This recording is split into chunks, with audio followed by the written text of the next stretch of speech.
Il est 19h50, bienvenue dans ce journal de la rédaction.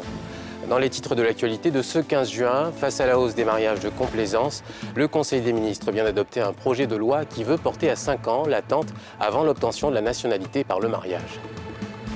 Et puis la marine ivoirienne renforce ses capacités avec l'acquisition d'un patrouilleur de guerre, le 7e du pays. Et la fête des pères serait-elle la grande oubliée de nos célébrations? Crée-t-elle moins d'engouement que la fête des mères, par exemple? On en parle dans ce journal. Mesdames et messieurs, bonsoir. Le président de la République, Alassane Ouattara, a présidé un conseil des ministres ce jeudi au Palais de la Présidence. Au nombre des sujets débattus, le code de la nationalité ivoirienne. Le conseil a adopté un projet de loi qui met fin à l'acquisition systématique de la nationalité par le mariage. Si la loi est adoptée, il faudra attendre 5 ans après le contrat de mariage et remplir les conditions. Cette mesure vise à lutter contre les mariages de complaisance qui ont pour unique but de frauder la nationalité. Pierre Dipomélin, Fijanski Sidou. Il ne sera désormais plus possible d'acquérir la nationalité ivoirienne de manière systématique et immédiate par un simple contrat de mariage. Une méthode souvent utilisée pour contourner le processus de naturalisation. Le Conseil des ministres, présidé par le président de la République, Alassane Ouattara, annexe de nouvelles conditions dans le but de circonscrire les mariages arrangés. Ce projet de loi vise à prévenir les fraudes sur la nationalité ivoirienne, à circonscrire notamment les mariages de complaisance contractés en vue donc de contourner la procédure ordinaire de naturalisation. Ainsi, le présent projet de loi fait obstacle à l'acquisition immédiate de la nationalité ivoirienne pour le conjoint étranger suite à la formalité administrative du mariage avec l'autre conjoint de nationalité ivoirienne. Il conditionne l'acquisition de la nationalité à une déclaration du conjoint étranger faite devant le ministère de la Justice à l'issue d'une période probatoire de 5 ans, à compter de la célébration du mariage en vue de prouver la stabilité de l'union et l'intérêt que porte le requérant à la nationalité ivoirienne. Le porte-parole du gouvernement a également indiqué que la nationalité sera acquise qu'à partir de la date d'acceptation de la déclaration d'acquisition de la nationalité par l'autorité compétente. La Côte d'Ivoire continue d'accroître la capacité opérationnelle de la Marine nationale. Dernière acquisition, le patrouilleur en haute mer de type OPV 45, baptisé Espérance, avec pour marraine la ministre de la fonction publique. Le 7e navire de guerre du pays a été lancé officiellement sur le théâtre des opérations des eaux sous juridiction par le ministre d'État en charge de la Défense, Téné Birahima Ouattara. Reportage de Thiemé Dandier et de Mathurin Badé. Naval annexe de la Marine nationale d'Abidjan Plateau. À quai, la dernière acquisition de la Côte d'Ivoire, le patrouilleur de type OPV 45, 7e navire de guerre du pays. En première ligne, pour la mise officielle à l'eau, le ministre d'État en charge de la Défense.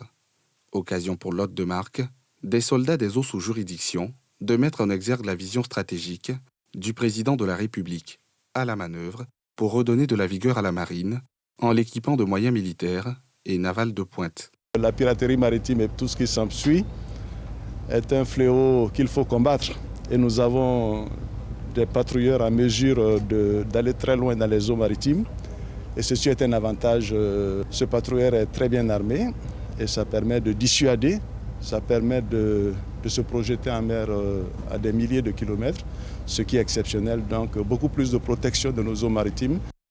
7e patrouilleur transatlantique, le nouveau navire va mouiller les eaux territoriales avec pour nom de baptême Espérance, et pour marraine la ministre de la fonction publique.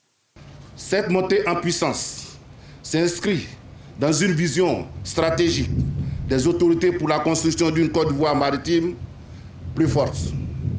C'est pourquoi, Monsieur le ministre d'État, je voudrais vous prier de bien vouloir transmettre à son Excellence Monsieur Alassane Ouattara, président de la République, chef suprême des armées, nos sincères remerciements et notre infinie reconnaissance pour la rédaction de cette nouvelle page de la Marine nationale. J'éprouve également beaucoup de fierté de constater que notre Marine nationale, à l'image de notre grande armée, se relève progressivement et à fière allure. Je voudrais exprimer donc ma joie, la grande émotion qui m'étreint, mais surtout ma fierté d'être ivoirienne en ce jour. D'une longueur de 45,7 mètres et une largeur de 8 mètres, avec un tirant d'eau de 2,4 mètres et une vitesse maximale de 24 nœuds pour un équipage de 32 marins, le navire de guerre Espérance est doté d'un canon Typhon Mk23 et de 2 mitraillettes du 12,7 sur les côtés. Il va être engagé sur différents théâtres opérationnels dans les eaux du pays, à savoir la pêche illicite, la piraterie maritime, la prise d'otages en mer, la pollution et tout autre trafic préjudiciable aux intérêts du pays.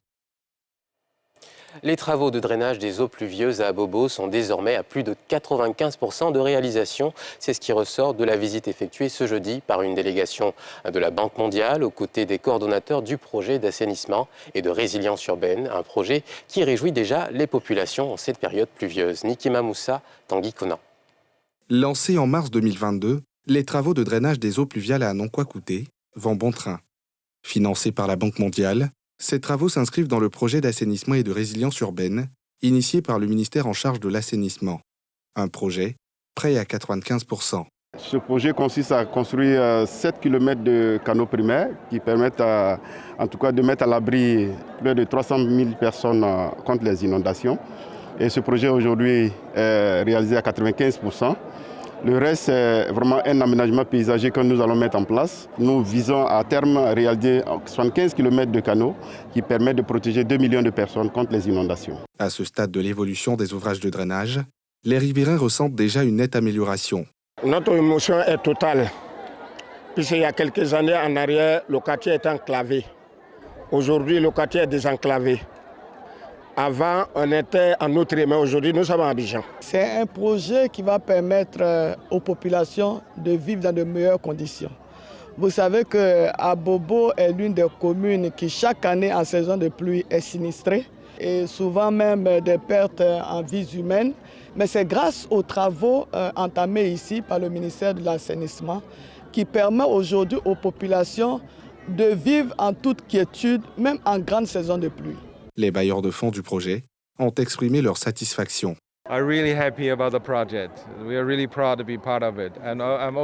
Les investissements dans l'assainissement et la gestion des risques d'inondation est vraiment un investissement essentiel pour améliorer la qualité de vie des populations et des communautés. Donc c'est vraiment extrêmement important à réaliser. Nous pensons et nous voyons que ça a vraiment aidé à changer la vie de la population et des communautés environnantes. Et nous sommes vraiment convaincus que nous continuerons à rester engagés dans ce genre de travaux ici à Abidjan et en Côte d'Ivoire avec les autorités. Le projet d'assainissement et de résilience urbaine vise à améliorer la gestion des eaux pluviales et des ordures ménagères afin de réduire les risques d'inondation et sanitaires élevés auxquels sont confrontés les ménages urbains. La fin des travaux est prévue pour le mois d'août. Et ce dimanche, on célèbre la fête des pères, mais à l'approche de cette date, l'anticipation semble ne pas être au rendez-vous en comparaison à d'autres célébrations telles que la fête des mères. Nadia Ija a voulu en savoir plus à ce sujet pour vous. Il n'y a rien de grave. Dimanche, c'est la fête des pères. Si tu n'as pas bien compris là, dimanche qui vient là, c'est la fête des papas. La fête des pères est considérée comme l'une des célébrations de l'année qui suscite le moins d'engouement. Sur les réseaux sociaux, c'est sur un ton simpliste, ironique, mais aussi d'agacement que se font les rappels des pères peu célébrés qui ne semblent pas choqués pour autant par la situation. Les garçons, c'est pas notre foi les fêtes, mais les femmes aiment la fête. Et je ne garde pas le nom de mes enfants aussi. S'ils ne font pas une fête pour me célébrer, mais quand même, ils en parlent. Je n'attends rien de personne. Ce qu'on me donne, je ne prends pas donner. Pourtant, les avis sont unanimes sur l'importance de cette célébration. Mon père, lui, il est décédé il y a très longtemps. Alors, le jour des fêtes des pères, ce que je fais, dans la même semaine, je demande une messe pour lui.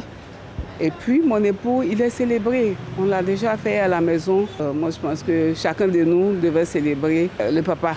Si le constat général fait état de peu d'intérêt pour cet événement, certaines structures pensent à rendre le moment spécial. Pour moi, c'est vraiment important. J'accorde un point d'honneur à la fête des pères parce que moi, je suis un papa, je suis un nouveau papa aussi. Et puis, dans mon équipe aussi, on est des jeunes papas. Donc, en même temps aussi, c'est à travers nos grands frères qui sont des papas aussi qu'on a vus, qui se mettent toujours à la tâche pour pouvoir apporter à manger à la maison et autres. On a toujours ce besoin-là de pouvoir honorer les papas que nous sommes aussi. C'est dans cette dynamique de valorisation des papas que se sont inscrites ces 4 artistes réunis au sein du groupe Queens EUA. Pour l'édition 2023, elle donne à la veille de la fête des pères, dans ce centre culturel, un spectacle de musique de recherche.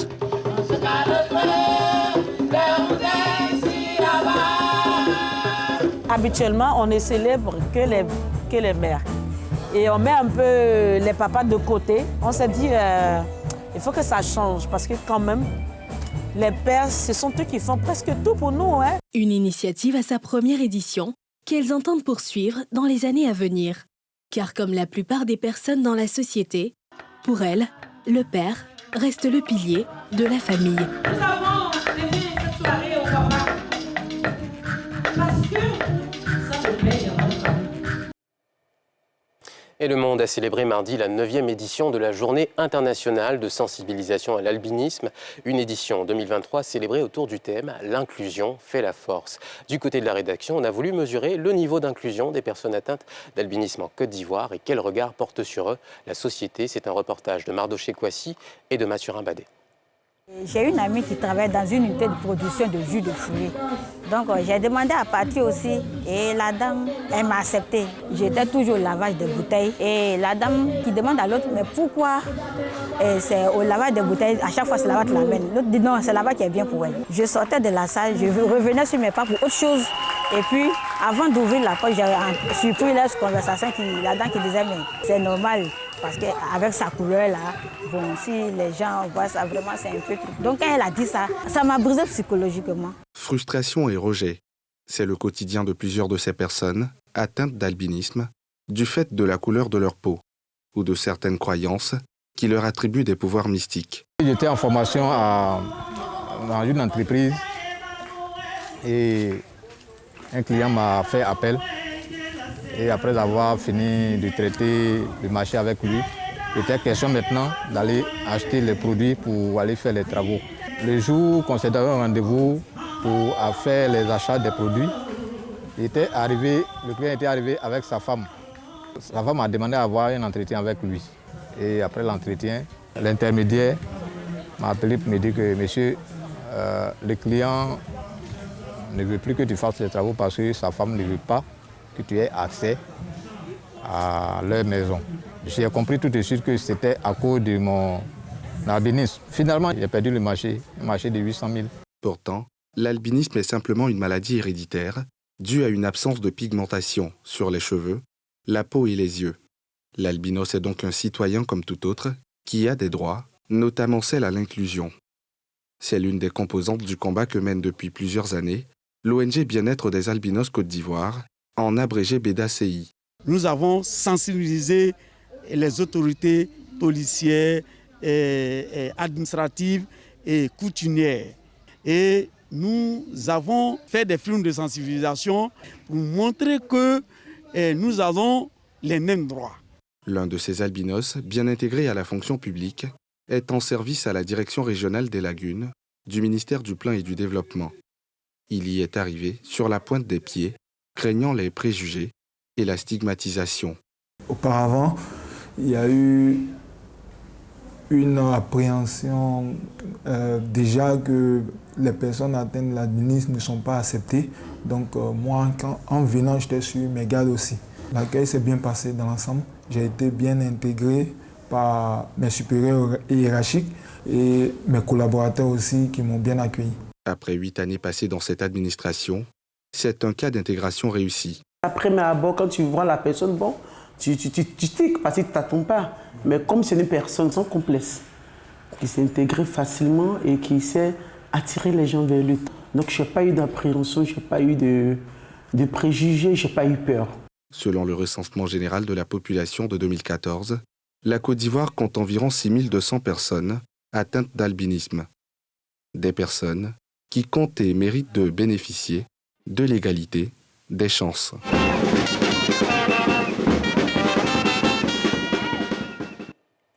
L'Académie internationale de lutte contre la corruption a été présentée ce mardi à l'ensemble du corps diplomatique accrédité en Côte d'Ivoire. Pour rappel, la Côte d'Ivoire assure la présidence de l'institution depuis novembre 2022 et elle souhaite une gestion participative et inclusive de tous les États membres. Une présentation faite en présence du corps diplomatique, on l'a rappelé, Nikema Moussa, Cheikh Bleu.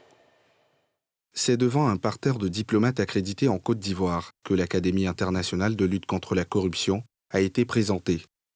Assurant la présidence de l'institution au compte de la Côte d'Ivoire, le ministre Epiphane Zoro est revenu sur la nécessité pour tous les États de s'inscrire dans une vision de gouvernance de qualité. Nous voulons bien entendu que les États s'approprient cet outil dans l'élaboration et la mise en œuvre de leur politique susceptible d'endiguer ce fléau afin de bâtir des économies prospères et bénéfiques pour tous. La Côte d'Ivoire s'inscrit dans cette ligne et la présidence de l'Assemblée générale des États parties de l'IACA que nous assurons est la preuve tangible des résultats des efforts consentis au niveau gouvernemental ces 10 dernières années. Créée en 2011, l'Académie internationale anticorruption lutte pour la promotion de la bonne gouvernance et l'éradication des mauvaises pratiques de gestion. On lutte contre la corruption. La seule organisation internationale qui est dédiée à la lutte compréhensible contre la corruption.